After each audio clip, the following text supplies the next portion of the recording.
आज हम डिस्कस करेंगे particle in one dimensional box.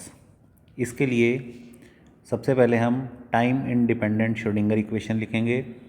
ये है del square psi plus 2m over h cross square e minus v psi is equal to 0। अब ये हमने एक वन डायमेंशनल बॉक्स लिया है जो x बराबर 0 से x बराबर a के बीच में फिक्स्ड है। इसकी बाउंड्रीज जो हैं उस पर पोटेंशियल एनर्जी का मान इन्फिनेटिव है। तो पार्टिकल जब मूव करेगा बाउंड्रीज की तरफ तो यहाँ पर उस पर फोर्स लगेगा। फोर्स के कारण ये पार्टिकल वापस अंदर की तरफ रिफ्लेक्ट हो जाएगा और इसी बॉक्स के अंदर पार्टिकल एग्जिस्ट करेगा। हम ये मानते हैं कि Vx का मान 0 होगा जब पार्टिकल 0 से a के बीच में x बराबर 0 से x बराबर a के बीच में एग्जिस्ट करता है, और Vx की वैल्यू इन्फिनिटी होगी जब x का मान a से कम है, बराबर या कम है, या x का मान a से बराबर या ज़्यादा है। तब इस केस के अंदर हम टाइम इंडिपेंडेंट श्रोडिंगर इक्वेशन लिखेंगे। तो सबसे पहले हम बाउंड्रीज के बीच की बात करते हैं, जहाँ पर Vx का मान जहाँ पे इन्फिनिटी है वहाँ तो पार्टिकल ही एग्जिस्ट नहीं करेगा, और जहाँ पे Vx का मान 0 के बराबर है यानी इस बाउंड्री के बीच में हम पार्टिकल की वैल्यू निकालेंगे टाइम इंडिपेंडेंट श्रोडिंगर इक्वेशन से। तो d square psi upon d x square, one dimensional है तो d x square plus 2m over h cross square e minus v psi is equal to 0। अब इस equation को ऐसे लिख सकते हैं d square psi upon d x square plus 2m ई over h cross square, v का मान हमें पता है 0 के बराबर है, psi is equal to 0। D square psi upon d x square plus k square psi is equal to 0। यहाँ हमने के किसके बराबर माना है, 2m ई ओवर एच क्रॉस स्क्वायर के अंडर रूट के बराबर के को माना है। अब ये जो इक्वेशन नंबर 1 है, मान लिया इसका सोल्यूशन हमने ले लिया psi x is equal to a sine k x plus b cos k x के बराबर। अब हम बाउंड्री कंडीशंस का यूज़ करेंगे। हमें पता है at x is equal to 0 Vx की वैल्यू इन्फिनिटिव है, जिसके कारण साई एक्स का मान यहाँ पे कितना होगा, 0 के बराबर होगा। अब ये वाला मान अगर हम समीकरण में रखें तो साई एक्स बराबर 0 और x बराबर 0 पर, तो 0 is equal to a sine 0 plus b cos 0। अब 0 इज इक्वल टू बी, यानी यहाँ से b का मान कितना आ गया, 0 के बराबर। तो ये b का वैल्यू 0 के बराबर हो जाएगी, तो साई एक्स का मान किसके बराबर आ गया, psi x is equal to a sine k x के बराबर आ गया। अब हमें पता है कि प्रोबेबिलिटी डेंसिटी से जो पार्टिकल है 0 x बराबर 0 से x बराबर a के बीच में एग्जिस्ट करेगा, तो probability density is equal to minus infinitive से plus infinitive psi square d x, इसकी वैल्यू 1 के बराबर होती है। हमें पता है ये माइनस 0 से a के बीच में एग्जिस्ट करता है, तो माइनस इन्फिनिटिव की 0 और upper limit a। Sai square का मान a स्क्वायर साइन स्क्वायर के एक्स डी एक्स, इसका मान किसके बराबर होगा, 1 के बराबर। अब इसको सॉल्व करेंगे तो हमारे पास कंडीशन से आएगी a is equal to 2/a under root के बराबर। अब ये वाला मान इस इक्वेशन के अंदर रख देंगे तो हमारे पास साई एक्स का मान आ गया 2/a under root sine k x के बराबर। अब हम दूसरी बाउंड्री कंडीशन हमारे पास क्या है, at x is equal to a psi x is equal to 0, ये मान इस समीकरण में रखेंगे तो हमारे पास वैल्यू आएगी 0 is equal to 2/a under root sine k a या sign k A is equal to 0 या के ए इज इक्वल टू एन पाई। अब के ए का मान एन पाई के बराबर होगा, तो k का मान हमारे पास क्या आ जाएगा, k की वैल्यू आ जाएगी n पाई बाई ए। ये मान हम समीकरण में रख देंगे, तो साई x का मान हमारे पास क्या आ जाएगा, psi x is equal to 2 by a under root sine k x sine n pi by a into x. तो किसी भी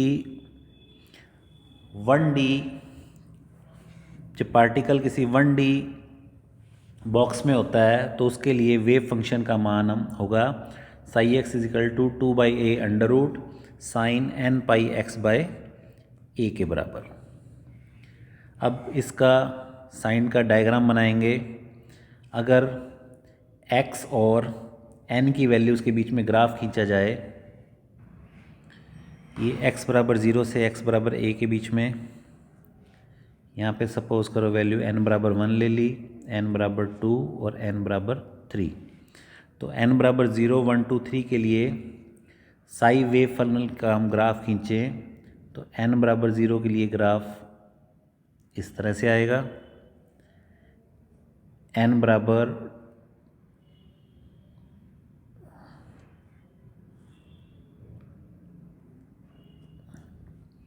2 के लिए ग्राफ ऐसा आएगा और n बराबर 3 के लिए ग्राफ इस तरह से आएगा। अब हमें पता है k का मान किसके बराबर है, n पाई बाई a के बराबर है, और k की वैल्यू हमने पहले निकाली थी, k की वैल्यू थी 2me upon h cross square का अंडर रूट। ये वैल्यू किसके बराबर आ जाएगी, n पाई बाई a के बराबर। इस समीकरण का स्क्वायर कर दो तो 2me over h cross square is equal to m square pi square by में a स्क्वायर। यहाँ से e का मान आ जाएगा, e nवें स्टेट के लिए ये आएगा n square pi square h cross square upon 2ma square. तो ये nवें स्टेट की एनर्जी आ गई अगर पार्टिकल 1 डायमेंशनल बॉक्स में है। और E1 ratio, E2 ratio, E3 इसका मान 1 का स्क्वायर रेशो 2 का स्क्वायर रेशो 3 का स्क्वायर, यानी 1 रेशो 4 रेशो 9 के बराबर होगा। यानी जो एनर्जीज़ होंगी वो पार्टिकल की 1 रेशो 4 रेशो 9 में होंगी, अलग अलग लेवल्स के अंदर। और ये जो एनर्जी लेवल्स हैं ये डिस्क्रीट लेवल्स हैं। और साई स्क्वायर के बीच में अगर हम ग्राफ प्लॉट करें, x बराबर 0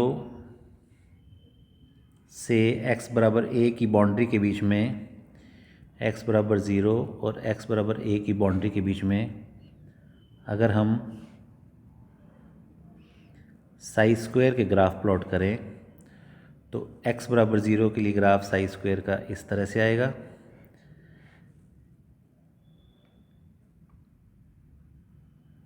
ये n बराबर 0, n बराबर 1 का ग्राफ, n बराबर 2 का और ये n बराबर 3 का।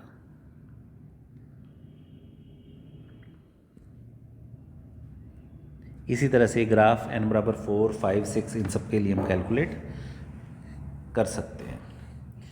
तो ये हमारा आर्टिकल था पार्टिकल इन 1 डायमेंशनल बॉक्स। इसको एक बार दोबारा देख लेते हैं। पार्टिकल इन 1 डायमेंशनल बॉक्स, हमने एक 1 डायमेंशनल बॉक्स लिया है, इसके अंदर m मास का एक पार्टिकल मूव कर रहा है। इसकी बाउंड्रीज हमने डिफाइन कर दी। इस बाउंड्री के ऊपर जो पोटेंशियल का मान है वो इन्फिनिटी के बराबर है। टाइम इंडिपेंडेंट श्रोडिंगर इक्वेशन लगाएंगे, del square psi plus 2m over h cross square e minus v psi is equal to 0। ये पोटेंशियल की हमने लिमिट्स बता दी। अब v का मान 0 के बराबर है इस बॉक्स के अंदर, और बॉक्स के बाहर v का मान एग्जिस्ट नहीं करता, तो वेव फंक्शन एग्जिस्ट नहीं करेगा। तो बॉक्स के अंदर v का मान हम 0 के बराबर मान लेते हैं। इक्वेशन को सॉल्व कर लेते हैं तो हमारे पास ये इक्वेशन आ गई, d square psi on d x square plus k square psi is equal to 0। यहाँ पे के का मान किसके बराबर है, के की वैल्यू है 2me over h cross square के अंडर रूट के बराबर। और साई एक्स का मान a sine k x plus b cos k x रखें। अब हम बाउंड्री कंडीशन लगाएं, x बराबर 0 पे साई एक्स का मान 0 के बराबर होगा, तो ये वैल्यू रखेंगे तो यहाँ से b का मान 0 के बराबर आ जाएगा। तो समीकरण में b का मान 0 के बराबर रख दो, तो हमारे पास समीकरण के बचगी psi x is equal to a sine k x. अब प्रोबेबिलिटी डेंसिटी की वैल्यू निकाल लो। प्रोबेबिलिटी डेंसिटी का मान 1 के बराबर होता है, क्योंकि जो मैक्सिमम प्रोबेबिलिटी होती है 1 के बराबर होती है। पार्टिकल का -इन्फिनिटी टू +इन्फिनिटी के बीच में एग्जिस्ट करने की प्रोबेबिलिटी 1 के बराबर होगी। तो यहाँ से a का मान आ जाएगा 2/a अंडर रूट के बराबर। ये वाला मान हम वापस समीकरण में रख देंगे, तो हमारे पास साई एक्स का मान आएगा 2/a under root sine n π/a into x. अब दूसरी बाउंड्री कंडीशन लगाएंगे, x बराबर a पर भी साई एक्स का मान 0 के बराबर होगा। तो इसको सॉल्व करेंगे तो हमारे पास ये कंडीशन आ गई, k का मान आ गया n π/a के बराबर। तो ये मान रख देंगे समीकरण में, k का मान n π/a के बराबर है। तो हमें पता है k का मान होता है 2πe over h cross square के अंडर रूट के बराबर। दोनों इक्वेशंस को इक्वेट कर देंगे तो nवें स्टेट के अंदर हमारे पास एनर्जी आ जाएगी, और जो अलग अलग लेवल्स के अंदर एनर्जी का रेशियो है वो 1:4:9 के बराबर आएगा। और ये साई और एक्स के बीच में ग्राफ खींचा हुआ है अलग अलग लेवल्स के लिए, n बराबर 1, n बराबर 2, n बराबर 3 के लिए। और ये ग्राफ साई स्क्वायर का है अलग अलग लेवल्स के लिए, x बराबर 0 से x बराबर a के बीच में। तो ये था article particle in one dimensional box, जो बॉक्स x बराबर 0 से x बराबर a के बीच में एग्जिस्ट करता है।